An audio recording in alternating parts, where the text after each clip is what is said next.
Wanajeshi wa JWTZ waliofia DRC wakumbukwa.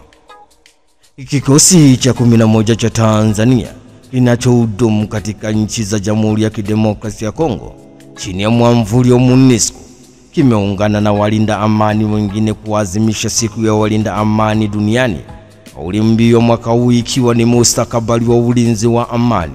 Maadhimisho hayo yamefanyika katika makao makuu ya kikosi cha Tanzania Mavivi, ambapo mgeni rasmi alikuwa mdhamini mkuu wa vikosi vya MONUSCO Brigadier General Diamond Meshack Madie. Maadhimisho hayo yamepambwa na gwaride maalum ambalo lilipita mbele ya mgeni rasmi ambaye ameweka shada la maua kwenye mnara wa mashujaa kuwakumbuka wanajeshi waliopoteza maisha wakiwa katika jukumu la ulinzi wa amani DRC. Walinda amani wa kikosi cha Tanzania wameeleza pia jinsi walivyoadhimisha siku hiyo katika majukumu yao ya ulinzi wa amani. Ni taarifa kutoka katika kikosi cha 11 cha Tanzania kinachodumu katika nchi ya Jamhuri ya Kidemokrasia ya Kongo chini ya mwamvuli wa MONUSCO kimeungana na walinda amani wengine kuadhimisha siku ya walinda amani duniani. Kauli mbiu mwaka huu ikiwa ni mustakabali wa ulinzi wa amani. Maadhimisho hayo yamefanyika katika makao makuu ya kikosi cha Tanzania Mavivi, ambapo mgeni rasmi alikuwa mdhamini mkuu wa vikosi vya MONUSCO Brigadier General Diamond Meshack Madie.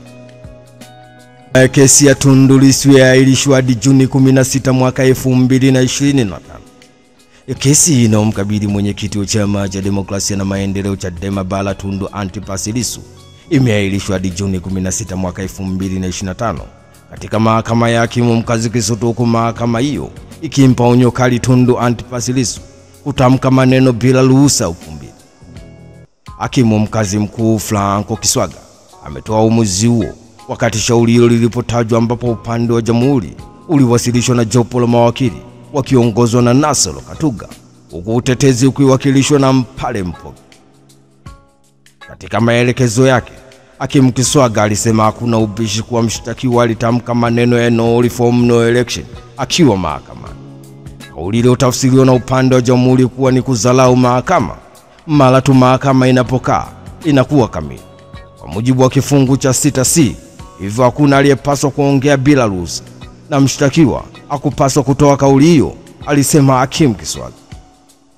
Aidha, mahakama ilisisitiza kuwa ni marufuku kwa mtu yoyote, iwe ni mshtakiwa au msikilizaji wa kawaida, kuzungumza bila ruhusa ya mahakama. Hatua hiyo ni muhimu kuhakikisha mahakama inafanya kazi yake kwa kufuata sheria na si miemko ya mtu binafsi, alisema hakimu. Aidha, katika kesi hiyo Tundu Antipas Lissu anadaiwa kutenda kosa hilo Aprili 3 mwaka 2025 jijini Dar es Salaam, ambapo alidai kutoa maneno ya uchochezi kwa lengo la kushawishi umma kuzuia kufanyika kwa uchaguzi mkuu wa mwaka 2025 pamoja na kushinikiza kiongozi mkuu wa serikali, Rais wa Jamhuri ya Muungano wa Tanzania.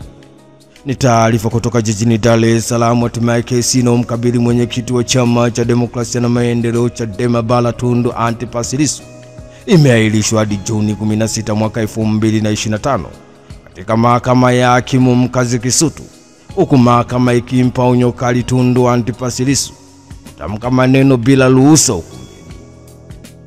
Kanisa la Gwajima lafungwa na ulinzi wa imarishwa. Jeshi la polisi kanda maalum ya Dar es Salaam limeendelea kuimarisha ulinzi nje ya kanisa la Ufufuo wa Uzima Askofu Josephat Gwajima baada ya mamlaka za serikali kulifunga kanisa hilo kwa kile kilichosema kuwa ni Gwajima kutoa mahubiri yenye mwelekeo wa kisiasa yenye nia kuichonganisha serikali na wananchi. Kamanda wa polisi kanda maalum ya Dar es Salaam Jumanne Muliro Jumanne amethibitisha kufungwa kwa kanisa la Ufufuo wa Uzima Askofu Gwajima, ambapo amesema ni kweli polisi walifika kanisani hapo ili kuzuia shughuli zote za ibada zilizokuwa zikiendelea, na baadhi ya waumini waliokaidi agizo la polisi kusababisha vurugu wameshikiliwa kwa ajili ya mahojiano. Akiongea jijini Dar es Salaam Jumanne Muliro Jumanne amesema tulikuwa kanisa la Ufufuo wa Uzima, wakati tukiendelea cha kufanya kuna baadhi ya watu walikuwa wanafanya mambo ya kufanya kutoelewa hivi.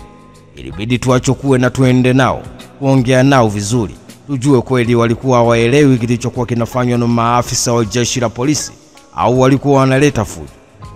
Kama Gwajima akitaka shughuli za ibada ziendelee kufanyika, basi afuate utaratibu wa kisheria, ikiwa ni pamoja na kukata rufaa kwenye mamlaka za kisheria zilizowekwa. Lakini kwa sasa tunaelekeza kitu ambacho ni sheria na mamlaka iliyowasajili, ambapo tayari imesitisha shughuli zao.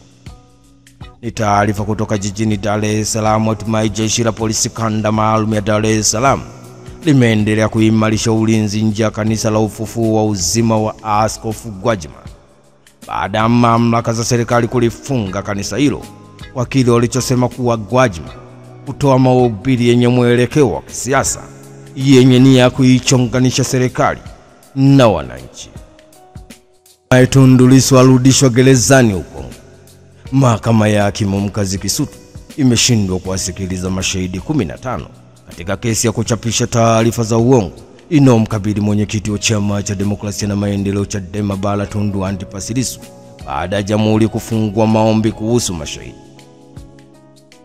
Kesi hiyo iliyotajwa kwa ajili ya kusikilizwa kwa ajili ya ushahidi mbele ya hakimu mkazi mwandamizi Geoffrey Mwini, ambaye ameahirisha kesi hiyo hadi Juni 16 mwaka 2025 kwa ajili ya kusikilizwa. Mwini aliendelea kusema kuwa kwa mtazamo wangu vipo vifungu vinavyoniruhusu kuahirisha kesi hii. Pia busara zinaelekeza hivi: ama kuna maombi mengine yanayoendelea na ahirisha kesi hii hadi Juni 16 mwaka 2025, alisema hakimu Mwini. Awali wakili wa serikali mkuu Nasolo Katuga alisema shauri hilo lililoitishwa kwa ajili ya kusikilizwa, lakini wamefungua maombi mengine mahakamani hapo nambari 13198 ya mwaka 2025 juu ya kuomba kinga kwa baadhi ya mashahidi wao, hivyo wanaomba iwailishwe. Shauri hilo linakuja mbele yako kwa ajili ya kusikilizwa. Mshtakiwa yupo, ila upande wa jamhuri kupitia kifungu cha nambari 188 kifungu cha kwanza cha sheria mwenendo wa makosa ya jinai tumeleta maombi. Tumeyafanya mahakamani hapa.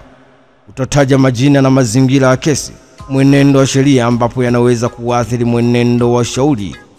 Tulikuwa tunaomba kwamba mahakama yako iailishe shauri hili chini ya kifungu nambari 225 cha sheria na mwenendo wa mashauri ya jinai, kutoa nafasi ya maombi haya kwa jamhuri uweza kuwasikilizwa na kutolewa maamuzi. Maamuzi yatakuwa yametupa mwanga na jinsi gani ya kwenda na hili shauri, hivyo ni busara mahakama ikatoa uahirisho. Kwa upande wake, kiongozi wa jopo la mawakili wa utetezi Mpale Mpoki alisema mara ya mwisho wenzetu walisema wanakuja na mashahidi 15, lakini leo hii ameomba protection ya mashahidi. Hatujajua ni wapo wote 15 amala. Sidhani kama wenzetu wana nia ya dhati ya kuendelea na shauri hili, maana wale mashahidi ambao waliowataja wanatoa kinga wasitoe majina yao yasikilizwe kwa siri. Na msingi huo naomba nipinge kwa nguvu. Sina kupinga kuahirisha kesi. Ni taarifa kutoka jijini Dar es Salaam. Hatimaye mahakama ya hakimu mkazi Kisutu imeshindwa kuwasikiliza mashahidi 15 katika kesi ya kuchapisha taarifa za uongo inayomkabili mwenyekiti wa Chama cha Demokrasia na Maendeleo Chadema Bara Tundu Antipas Lissu baada ya jamhuri kufungua maombi kuhusu mashahidi.